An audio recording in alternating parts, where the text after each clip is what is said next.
Hello, welcome to PC Jack. Today I'm going to be switching from my air cooler to an all new AIO.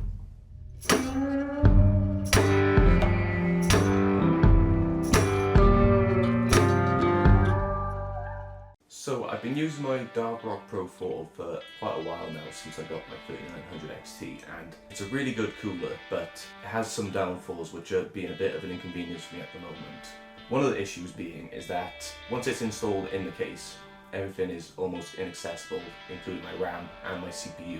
Now, the other day I had to borrow a kit of RAM from my HD PC for a system I was working on, when I've got 4 8GB DIMM slots available in my main system, which I could just pull one out of just for the testing. Because of the way that the Dark Rock Pro 4 overhangs that, it makes it a bit challenging to have to jump in and actually remove it. So you have to remove the fan and also uninstall the cooler. One of the other reasons as well is the fact that as I start to do more testing on this channel, I may need to pull out my 3900 XT to be able to use it in testing. And with an AIO, it should be a lot easier for me to just gain access whenever I need to. So what we're going to do today is we're going to compare my upgrade, see whether it was worth it or not, and I'll show you along for the whole way. Let's get this Dark Rock Pro 4 uninstalled.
So we've got our AIO installed now. Basically what I've done is I've just run over some tests just to see if we can compare between the Dark Rock Pro 4 and the Pure Loop and see if we've lost performance or if we've actually gained any performance.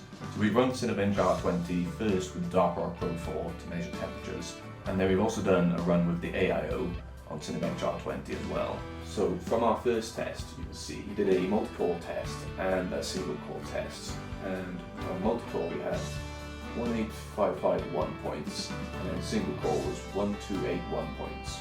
And we can see on here our maximum temperature was 68.5 C, which is not bad at all. And then with the AIO, we've actually gone up a slight bit to 18603 on multi-core and 1305 on single core, which not a huge improvement, but it's still a decent level uplift. And our maximum was 65C. So overall, not a huge difference between the two. We've gone down about 3 degrees Celsius, so still good and still within the range. So the fact that there's been a very slight uplift isn't too much of a cause for celebration, but I haven't lost any performance, which was the main thing I was wanting to make sure when switching from the air cooler to an AIO. So my overall thoughts on the Be Quiet Pure Loop. I was finding a lot of conflicting reports online about pump noise being an issue with this cooler, specifically because there isn't any sort of control on the pump speed. It runs at a fixed 5500 RPM, I believe, which obviously you would expect would make quite a lot of noise. But I've got the glass panel back on now, but even without it on, I could barely hear the pump whatsoever. The one thing to make sure though is that you don't actually have the pump touching anything else inside the case. So for example, when I first fitted it, it was resting up against the fan, so I just moved it a bit so it was hanging free by itself. One thing to bear in mind on this may not be like an accurate representation of the AIO's performance, because I have replaced the Silent Wings fans with my ML Pros, but obviously you will see a decent performance comparable with the 2 fans installed. Overall, I'm really pleased with this upgrade though. I love the way that this AIO looks. The actual wall block is one of the best looking wall blocks I've ever used, and it's one of the easiest ones I've ever had to install. So there we have it then. That's my AIO upgrade. I'm pretty pleased with it. Let me know what you think of it in the comments, and if you enjoyed this video then feel free to toss me a like and subscribe for some more content on the way soon. I'll see you in the next one. Thank you.